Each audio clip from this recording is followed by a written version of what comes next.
Hello friends, ನಮಸ್ಕಾರ. Patel computer YouTube ಚಾನಲ್ಗೆ ನಿಮ್ಮೆಲ್ಲರಿಗೂ ಹಾರ್ದಿಕ ಸ್ವಾಗತ. ಫ್ರೆಂಡ್ಸ್, ಇವತ್ತಿನ ವಿಡಿಯೋದಲ್ಲಿ ಆನ್ಲೈನ್ ಮುಖಾಂತರ UDID ಅಪ್ಲಿಕೇಶನ್ ಅಂದರೆ ಹ್ಯಾಂಡಿಕ್ಯಾಪ್ ಸರ್ಟಿಫಿಕೇಟನ್ನು ಯಾವ ರೀತಿಯಾಗಿ ಆನ್ಲೈನ್ ಮುಖಾಂತರ ಅರ್ಜಿಯನ್ನು ಸಲ್ಲಿಕೆ ಮಾಡಬೇಕು ಅದರ ಬಗ್ಗೆ ಸಂಪೂರ್ಣವಾಗಿ ಮಾಹಿತಿ ಈ ವಿಡಿಯೋದಲ್ಲಿ ತಿಳಿಸ್ಕೊಡ್ತೇನೆ. ಮೊಟ್ಟ ಮೊದಲಿಗೆ ನಮ್ಮ ಚಾನಲ್ಗೆ ನೋಡ್ತಾ ಇದ್ದರೆ ನಮ್ಮ ಚಾನಲ್ಗೆ ಸಬ್ಸ್ಕ್ರೈಬ್ ಆಗಿ ಹಾಗೂ ಪಕ್ಕದಲ್ಲಿರುವ ಬೆಲ್ ಬಟನನ್ನು ಆನ್ ಮಾಡ್ಕೊಳ್ಳಿ.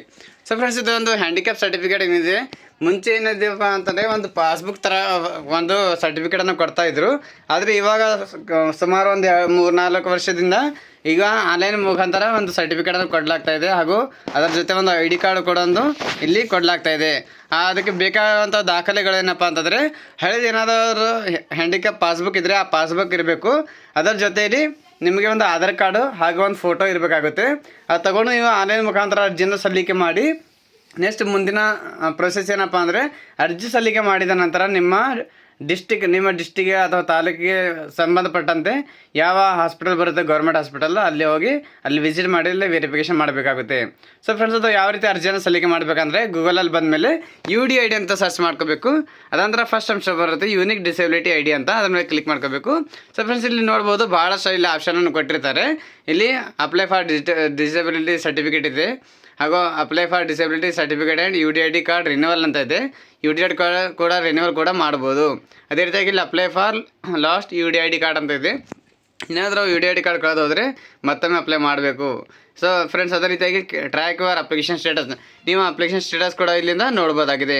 ನೆಕ್ಸ್ಟ್ ಅದಂತರ ಇಲ್ಲಿ ಡೌನ್ಲೋಡ್ ಯುವರ್ ಡಿಸೇಬಿಲಿಟಿ ಕಾರ್ಡ್ ಅಂತ ಇದೆ, ಅದು ಕೂಡ ಇಲ್ಲಿ ಡೌನ್ಲೋಡ್ ಮಾಡ್ಕೋಬೋದು. ಅದೇ ರೀತಿಯಾಗಿ ಇಲ್ಲಿ ಅಪ್ಡೇಟ್ ಪರ್ಸನಲ್ ಪ್ರೊಫೈಲ್, ಇವೆಲ್ಲ ಇಲ್ಲಿ ಸರ್ವಿಸಸ್ಸನ್ನು ಈ ಅಪ್ಲಿಕೇಶನಲ್ಲಿ ಕೊಟ್ಟಿರ್ತಾರೆ.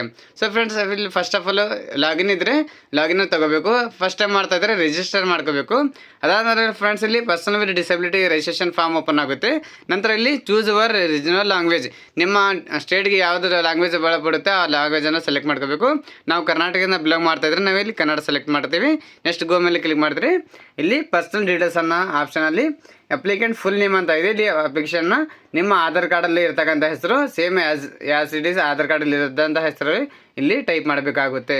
ಸೊ ಫ್ರೆಂಡ್ಸ್, ಇಲ್ಲಿ ಅದೇ ರೀತಿಯಾಗಿ ಇಲ್ಲಿ ಕನ್ನಡದಲ್ಲಿ ಕೂಡ ಅದೇ ರೀತಿಯಾಗಿ ನೀವು ಹೆಸರನ್ನು ಇಲ್ಲಿ ಮೆನ್ಷನ್ ಮಾಡಬೇಕು. ಇಲ್ಲಿ ಫ್ರೆಂಡ್ಸ್, ಇಲ್ಲಿ ಕನ್ನಡದಲ್ಲಿ ಹೆಸರು ಹಾಕಿದ ಮೇಲೆ ಕೆಳಗಡೆ ಇಲ್ಲಿ ಅಪ್ಲಿಕೆಂಟ್ ಫಾದರ್ಸ್ ನೇಮ್ ಅಂತ ಇದೆ. ಇಲ್ಲಿ ಫಾದರ್ ನೇಮನ್ನು ಇಲ್ಲಿ ಟೈಪ್ ಮಾಡಬೇಕು. ಫಾದರ್ ನೇಮನ್ನು ಟೈಪ್ ಮಾಡೋಣ as per Aadhaar card. So friends, ಅದಾದ ಇಲ್ಲಿ ಅಪ್ಲಿಕೆಂಟ್ ಮದರ್ಸ್ ನೇಮ್ ಅಂತ ಇದೆ, ತಾಯಿ ಹೆಸರಲ್ಲಿ ಟೈಪ್ ಮಾಡ್ಕೋಬೇಕು. ಸೊ ಫ್ರೆಂಡ್ಸ್, ಅದಾದ ನಂತರ ಇಲ್ಲಿ ಡೇಟ್ ಆಫ್ ಬರ್ತ್ ಅಂತ ಇದೆ, ಡೇಟ್ ಆಫ್ ಬರ್ತಲ್ಲಿ ಟೈಪ್ ಮಾಡ್ಕೋಬೇಕು. ನಿಮ್ಮ ಆಧಾರ್ ಕಾರ್ಡಲ್ಲಿ ಇರ್ತಕ್ಕಂಥ date of birth as per ಯಾವ ಥರ ಇದೆ ಆಧಾರ್ ಕಾರ್ಡಲ್ಲಿ ಅದೇ ಥರ ಹಾಕ್ಕೊಳ್ಳಿ. ನೆಕ್ಸ್ಟ್ ಇಲ್ಲಿ ಇಮೇಲ್ ID ಮೊಬೈಲ್ ನಂಬರ್ ಏನಾದಿದ್ರೆ ಮೆನ್ಷನ್ ಮಾಡ್ಬೋದು. ಮತ್ತು ಇಲ್ಲಿ ಜೆಂಡರನ್ನು ಸೆಲೆಕ್ಟ್ ಮಾಡ್ಕೊಳ್ಳಿ. ನೆಕ್ಸ್ಟ್ ಇಲ್ಲಿ ಮೊಬೈಲ್ ನಂಬರನ್ನು ಎಂಟ್ರಿ ಮಾಡ್ಕೊಳ್ಳಿ. ಮೊಬೈಲ್ ನಂಬರ್ ಎಂಟ್ರಿ ಮಾಡೋದ್ರಿಂದ ಆ ಮೊಬೈಲ್ಗೆ ಒಂದು OTP ಬರುತ್ತೆ. ಇದು ಅಪ್ಲಿಕೇಶನ್ ಸಬ್ಮಿಟ್ ಆದಮೇಲೆ ಅಪ್ಲಿಕೇಶನ್ ಕಾಪಿ ಅದರದ ಅಪ್ಲಿಕೇಶನ್ ನಂಬರನ್ನು ಕೂಡ ಇಲ್ಲಿ ಮೆಸೇಜ್ ಮೂಲಕ ಬರುತ್ತೆ. ಸಬ್ಮಿಟ್ ಆದ ನಂತರ ಇಲ್ಲಿ ಯಾವ ಕ್ಯಾಟಗರಿ ಇದೆ ಕ್ಯಾಟಗರಿ ಸೆಲೆಕ್ಟ್ ಮಾಡ್ಕೊಳ್ಳಿ. ನೆಕ್ಸ್ಟ್ ಇಲ್ಲಿ ರಿಲೇಷನ್ ವಿತ್ ಪರ್ಸನ್ ಅಂತ ಇದೆ, ನಿಮ್ಮ ಜೊತೆ ಯಾರಾದರೂ ಬರ್ತಾ ಇದ್ದಾರೆ ಹಾಸ್ಪಿಟಲ್ಗೆ ಅವ್ರ ಹೆಸರಲ್ಲಿ ಮೆನ್ಷನ್ ಮಾಡ್ಕೋಬೇಕು. ಅವ್ರು ಏನಾಗಬೇಕು ನಿಮ್ಮ ಜೊತೆ ರಿಲೇಷನನ್ನು ಸೆಲೆಕ್ಟ್ ಮಾಡಿ ಅವ್ರ ಹೆಸರು ಹಾಕ್ಕೊಂಡು ಅವ್ರ ಕಾಂಟ್ಯಾಕ್ಟ್ ನಂಬರ್ ಹಾಕ್ಕೋಬೋದು. ಇಲ್ಲ ಅದರಲ್ಲಿ ನೀವೇ ಸ್ವತಃ ಹೋಗುವಂಥ ಕೆಪಾಸಿಟಿ ಇದ್ದರೆ ನಿಮ್ಮ ಸ್ವಂತ ಸೆಲ್ಫನ್ನು ಸೆಲೆಕ್ಟ್ ಮಾಡ್ಕೊಳ್ಳಿ, ನಿಮ್ಮ ಹೆಸರು ಹಾಕ್ಕೊಂಡು ನಂಬರ್ ಹಾಕ್ಕೋಬೋದು. ಸೊ ಫ್ರೆಂಡ್ಸ್, ಇಲ್ಲಿ ಫೋಟೋ ಹಾಕೊಳ್ಳೋಕ್ಕೆ ಫೋಟೋ ಕೇಳ್ತಾ ಇದೆ, ಸ್ಕ್ಯಾನ್ ಮಾಡಿಕೊಂಡು ಇಲ್ಲಿ ಫೋಟೋನ ಇಲ್ಲಿ ಸಬ್ಮಿಟ್ ಮಾಡಬೇಕಾಗುತ್ತೆ. ಸೊ ಫ್ರೆಂಡ್ಸ್, ಇಲ್ಲಿ ಫೋಟೋನ ಬಂದಿಲ್ಲ, 15 KB ಇಂದ 100 KB ಒಳಗಡೆ ನಿಮ್ಮ ಈ ಫೋಟೋನು ಇರಬೇಕಾಗುತ್ತೆ. ಸೊ ಫ್ರೆಂಡ್ಸ್, ಇಲ್ಲಿ ಕಡಿಮೆ ಇದ್ದರೆ ಅಥವಾ ಹೆಚ್ಚಾಗಿದ್ದರೆ ಅದನ್ನು ಕಮ್ಮಿ ಮಾಡ್ಕೊಳ್ಳೋದು ಅಥವಾ ಹೆಚ್ಚಿಗೆ ಮಾಡ್ಕೊಳ್ಳೋದು ಬೇಕಂದರೆ ಇಲ್ಲಿಂದ ನೋಡ್ಬೋದಾಗಿದೆ. ಇಲ್ಲಿ 9 KB ಇದೆ. ಸೊ ಫ್ರೆಂಡ್ಸ್, ಇದಕ್ಕೆ ನಾವೇನು ಮಾಡೋಣ, ಇದಕ್ಕೆ 15 KBಗಿಂತ ಹೆಚ್ಚಾಗಿ ಮಾಡ್ಕೊಳ್ಳೋಣ. ಫಸ್ಟ್ ಆಫ್ ಆಲ್ ಪೇಂಟಲ್ಲಿ ಹೋಗಿ ಇದಕ್ಕೆ ನಾವು ಸೇವ್ ಮಾಡಿಕೊಂಡು ಸ್ವಲ್ಪ ಹೆಚ್ಚಿಗೆ ಮಾಡ್ಕೊಳ್ಳೋಣ. ಸೊ ಫ್ರೆಂಡ್ಸ್, ಇಲ್ಲಿ ನೋಡ್ಬೋದು 23 KB ಆಗಿದೆ. ಇವಾಗ 23 KB ಆದ ನಂತರ ಇಲ್ಲಿ ಫೋಟೋ ಮೆನ್ಷನ್ ಆಗಿದೆ. ಅದೇ ರೀತಿಯಾಗಿ ಇಲ್ಲಿ ಸಿಗ್ನೇಚರ್ ಕೂಡ ಕೇಳ್ತಾ ಇದೆ. ಇಲ್ಲಿ ಒಂದು ಸಿಗ್ನೇಚರ್ ಕೂಡ ಇಲ್ಲಿ ನಾವಿಲ್ಲಿ ಟೈಪ್ ಮಾಡ್ಕೋಬೇಕು. ಸೊ ಫ್ರೆಂಡ್ಸ್, ಇಲ್ಲಿ ಸಿಗ್ನೇಚರ್ ಎಂಟ್ರಿ ಮಾಡಬೇಕಂದ್ರೆ ಅದು ಕೂಡ JPG ಫಾರ್ಮೆಟಲ್ಲಿ ಮಾತ್ರ ಇರಬೇಕಾಗುತ್ತೆ. ಯಾವುದೇ ರೀತಿಯಲ್ಲಿ ನಿಮಗೆ ಇಲ್ಲಿ PDF ಫಾರ್ಮೆಟಲ್ಲಿ ಇದ್ದರೆ ನಿಮಗೆ ಇಲ್ಲಿ ಬರೋದು ಚಾನ್ಸಸ್ ಇರೋದಿಲ್ಲ. ಸೊ ಅದಕ್ಕಾಗಿ ಇಲ್ಲಿ ಸಿಗ್ನೇಚರ್ ಕೂಡ JPG ಫಾರ್ಮೆಟಲ್ಲೇ ಇರಬೇಕು.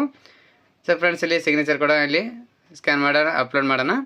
ಸೊ ಫ್ರೆಂಡ್ಸ್, ಇಲ್ಲಿ ಸಿಗ್ನೇಚರ್ ಬಂದಾಗಿದೆ. ನೆಕ್ಸ್ಟ್ ಇಲ್ಲಿ ಆಪ್ಷನ್ ಡೀಟೇಲ್ಸ್ ಅಂತ ಇದ್ದರೆ ಇಲ್ಲಿ ಸೆಲೆಕ್ಟ್ ಪರ್ಸನಲ್ ಇನ್ಕಮ್, ಏನಾದರೂ ಇನ್ಕಮ್ ಇದ್ದರೆ ಸೆಲೆಕ್ಟ್ ಮಾಡ್ಕೊಳ್ಳಿ. ಇಲ್ಲಾಂದರೆ ಬಿಲೋ 10,000 ಅಂತ ಸೆಲೆಕ್ಟ್ ಮಾಡಿ. ಹೈಯೆಸ್ಟ್ ಕ್ವಾಲಿಫಿಕೇಷನ್ ಎಲ್ಲಿವರೆಗೂ ಕ್ವಾಲಿಫಿಕೇಷನ್ ಆಗಿದೆ ಅಂತ ಸೆಲೆಕ್ಟ್ ಮಾಡಿ. ನೆಕ್ಸ್ಟ್ ಎಂಪ್ಲಾಯ್ಮೆಂಟ್ ಏನಾದರೂ ಎಂಪ್ಲಾಯ್ಮೆಂಟ್ ಇದ್ದೀರಾ ಅಥವಾ ಅನ್ಎಂಪ್ಲಾಯ್ಡ್ ಇದ್ದೀರಾ ಅದು ಸೆಲೆಕ್ಟ್ ಮಾಡಿ. ನಂತರ ಫ್ರೆಂಡ್ಸ್ ಇಲ್ಲಿ ಐಡೆಂಟಿಟಿ ಕಾರ್ಡ್ ಪ್ರೂಫ್ ಯಾವುದು ಕೊಡ್ತಾ ಇದ್ದೀರಾ ಅಂತ ಕೇಳ್ತಾ ಇದೆ. ಇಲ್ಲಿ ನಿಮ್ಮ ಆಧಾರ್ ಕಾರ್ಡನ್ನು ಸೆಲೆಕ್ಟ್ ಮಾಡಿ ಅಪ್ಲೋಡ್ ಆಧಾರ್ ಕಾರ್ಡನ್ನು ಇಲ್ಲಿ PDF ಮುಖಾಂತರ ಅಥವಾ JPG ಮುಖಾಂತರ 500 KB ಒಳಗಡೆ ಇಲ್ಲಿ ಅಪ್ಲೋಡ್ ಮಾಡಬೇಕಾಗುತ್ತೆ.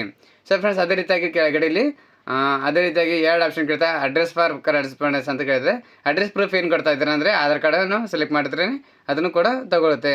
ನೆಕ್ಸ್ಟ್ ಇಲ್ಲಿ ಆಧಾರ್ ನಂಬರನ್ನು ಕೇಳ್ತಾ ಇದೆ, ಆಧಾರ್ ನಂಬರ್ನ ನಾವು ಎಂಟ್ರಿ ಮಾಡ್ಕೋಬೇಕು. ಸೊ ಫ್ರೆಂಡ್ಸ್ ಅದೇ ರೀತಿಯಾಗಿ ಇಲ್ಲಿ ಅಡ್ರೆಸ್ ಅಂತ ಕೇಳ್ತಾ ಇದೆ, ಇಲ್ಲಿ ಅಡ್ರೆಸ್ಸನ್ನು ಹಾಕ್ಕೊಳ್ಳಿ. ನಿಮ್ಮ ಆಧಾರ್ ಕಾರ್ಡಲ್ಲಿ ಇರ್ತಕ್ಕಂಥ ಅಡ್ರೆಸ್ಸು, ನಿಮ್ಮ ತಾಲೂಕು, ನಿಮ್ಮ ಡಿಸ್ಟಿಕ್ ಹೆಸರು, ನಿಮ್ಮ ಪಿನ್ ಕೋಡ್ ಎಲ್ಲ ಎಂಟ್ರಿ ಮಾಡಿದರೆ ಅದೇ ರೀತಿಯಾಗಿ ನಿಮ್ಮ ಸರ್ಟಿಫಿಕೇಟ್ ಅಥವಾ ID ಕಾರ್ಡ್ನ ಅಲ್ಲಿ ಅದೇ ಥರ ಮೆನ್ಷನ್ ಆಗಿ ಬರುತ್ತೆ.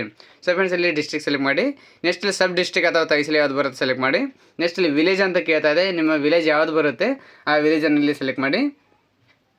ನಂತರ ಫ್ರೆಂಡ್ಸ್ ಇಲ್ಲಿ ಪಿನ್ ಕೋಡ್ ಕೇಳ್ತಾ ಇದೆ, ಪಿನ್ ಕೋಡನ್ನು ಹಾಕೊಳ್ಳೋಣ.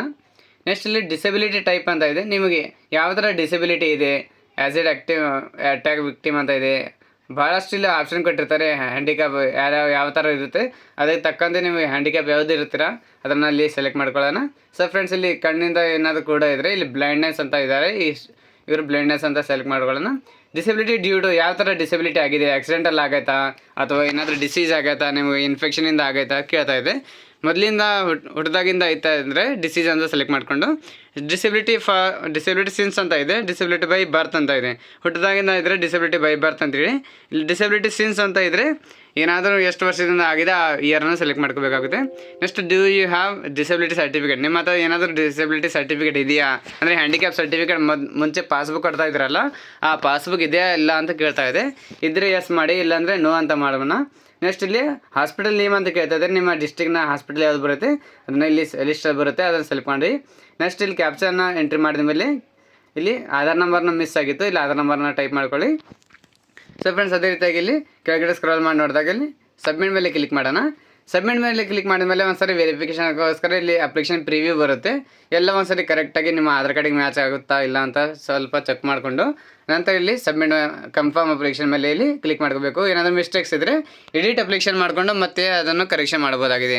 ಸೊ ಫ್ರೆಂಡ್ಸ್ ಇದೇ ರೀತಿಯಾಗಿ ಇಲ್ಲಿ is application first time, last time, sir name, first letter capital ಇದೆಯಾ ಇಲ್ವಾ, ಈ ಥರ ಭಾಳಷ್ಟು ಚೆಕ್ ಲಿಸ್ಟ್ ಕೊಟ್ಟಿರ್ತಾರೆ, ಎಲ್ಲ ಇಷ್ಟು ಮಾಡ್ಕೊಳ್ಳಿ.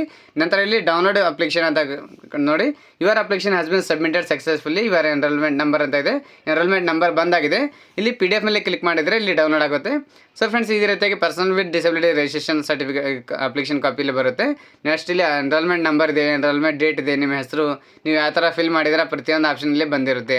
ಸೊ ಫ್ರೆಂಡ್ಸ್ ಇಲ್ಲಿಂದ ಡೈರೆಕ್ಟಾಗಿ ನೀವು ಇದನ್ನು ಪ್ರಿಂಟರ್ ತೊಗೊಂಡು ಇದ್ರ ಜೊತೆ ನಿಮ್ಮ ಆಧಾರ್ ಕಾರ್ಡನ್ನು ಅಟ್ಯಾಚ್ ಮಾಡಿಕೊಂಡು ನಿಮ್ಮ ಹತ್ತಿರದ ಯಾವ ಹಾಸ್ಪಿಟಲ್ ಸೆಲೆಕ್ಟ್ ಮಾಡಿದ್ರೆ ಆ ಹಾಸ್ಪಿಟಲ್ಗೆ ಅಲ್ಲಿಗೆ ಹೋಗಿ ವಿಸಿಟ್ ಮಾಡಿ ಆ ಹಾಸ್ಪಿಟಲ್ ಮುಖಾಂತರ ನೀವು ಏನದು ಪರೀಕ್ಷೆನೇ ಮಾಡಿಕೊಂಡು ನಂತರ ನಿಮಗೆ ಮಾಡ್ತಾರಾದರೆ ಸ್ವಲ್ಪ ದಿನಗಳ ನಂತರ ನಿಮಗೆ ಆ ಸರ್ಟಿಫಿಕೇಟನ್ನು ಕೊಡಲಾಗುತ್ತೆ. ಸೊ ಫ್ರೆಂಡ್ಸ್ ನಮ್ಮ ಮಾಹಿತಿಯನ್ನು ಇಷ್ಟವಾದಲ್ಲಿ ನಮ್ಮ ವಿಡಿಯೋನ ಲೈಕ್ ಮಾಡಿ, ಫ್ರೆಂಡ್ಸ್ಗೆ ಶೇರ್ ಮಾಡಿ. ಅದಕ್ಕೆ ಈ ಡಾಕ್ಯುಮೆಂಟ್ಸ್ ಏನೇನು ಬೇಕು ದಾಖಲೆಗಳು ಅದು ಕೂಡ ನಿಮಗೆ ಇಲ್ಲಿ ಕ್ಲಿಯರಾಗಿ ತಿಳಿಸ್ಕೊಡ್ತೀನಿ. ದಾಖಲೆಗಳು ನೋಡ್ತಾ ಇದ್ದರೆ ದಾಖಲೆಗಳು ನೋಡೋಣ. ಫಸ್ಟ್ ಆಫ್ ಆಲ್ ಫ್ರೆಂಡ್ಸ್ ಇಲ್ಲಿ ನಿಮಗೆ ಇಲ್ಲಿ ಆಧಾರ್ ಕಾರ್ಡನ್ನು ಬೇಕಾಗುತ್ತೆ, ಕಂಪಲ್ಸರಿ ಆಧಾರ್ ಕಾರ್ಡ್ ಇರಬೇಕು. ನಂತರ ಫ್ರೆಂಡ್ಸ್ ಇಲ್ಲಿ ಎರಡನೇದಾಗಿ ನಿಮಗೆ ಒಂದು ಫೋಟೋ ಬೇಕಾಗುತ್ತೆ. ಆ ಫೋಟೋನ ಇಲ್ಲಿ ಅದ್ರ ಕೂಡ ಇಲ್ಲಿ ತೊಗೊಂಡು ಬರಬೇಕು. ಪಾಸ್ಪೋರ್ಟ್ ಸೈಜ್ ಫೋಟೋ ತರಬೇಕು. ಕೆಲವೊಬ್ಬರು ಏನು ಮಾಡ್ತಪ್ಪ ಅಂದರೆ ಯಾವ ಥರ ಹ್ಯಾಂಡಿಕ್ಯಾಪ್ ಇದ್ದಾರೆ ಹ್ಯಾಂಡಿಕ್ಯಾಪ್ ಜೊತೆ ಫೋಟೋನ ತೊಗೊಂಡು ಬರ್ತಾರೆ, ಆ ಫೋಟೋ ತೊಗೊಂಬರಬಾರ್ದು ಫ್ರೆಂಡ್ಸ್. ಇಲ್ಲಿ ಫೋಟೋ ಅಂದರೆ ನಿಮ್ಮ ಪಾಸ್ಪೋರ್ಟ್ ಸೈಜ್ ಯಾವ ಥರ ಇರುತ್ತೆ ಆ ಥರ ಫೋಟೋ ತರಬೇಕು. ಯಾಕಂದರೆ ಸರ್ಟಿಫಿಕೇಟ್ ಮತ್ತು ID ಕಾರ್ಡಲ್ಲಿ ಕೂಡ ಅದೇ ರೀತಿ ಫೋಟೋ ಬರುತ್ತೆ. ಸೊ ಫ್ರೆಂಡ್ಸ್ ನೆಕ್ಸ್ಟ್ ಇಲ್ಲಿ ಮೊಬೈಲ್ ಸಂಖ್ಯೆ, ನಿಮ್ಮ ಯಾವ್ದು ಮೊಬೈಲ್ ಇದೆ ಆ ಮೊಬೈಲ್ ನಂಬರಲ್ಲಿ ತೊಗೊಂಡು ಬರಬೇಕು. ಸೊ ಫ್ರೆಂಡ್ಸ್ ಅದೇ ರೀತಿಯಾಗಿ ಇಲ್ಲಿ UDID ಹಳೆ ಪಾಸ್ಬುಕ್, ಮುಂಚೆ ಏನಾದರೂ ಪಾಸ್ಬುಕ್ ಇದ್ದರೆ ಅಂಥವ್ರು ಮಾತ್ರ ಈ ಹಳೆಯ ಪಾಸ್ಬುಕ್ಕನ್ನು ಇಲ್ಲಿ ತೊಗೊಂಡು ಬರಬೇಕಾಗುತ್ತೆ. ಸೊ ಫ್ರೆಂಡ್ಸ್ ಇಷ್ಟೊಂದು ಡಾಕ್ಯುಮೆಂಟ್ಸನ್ನು ತೊಗೊಂಡು ಬಂದಮೇಲೆ ಈಸಿಯಾಗಿ ನೀವು ಆನ್ಲೈನ್ ಮುಖಾಂತರ ಅರ್ಜಿಯನ್ನು ಸಲ್ಲಿಕೆ ಮಾಡಲು ಇಲ್ಲಿ ಕಂಪ್ಲೀಟಾಗಿ ಅರ್ಜಿಯನ್ನು ಸಲ್ಲಿಕೆ ಮಾಡ್ಬೋದು.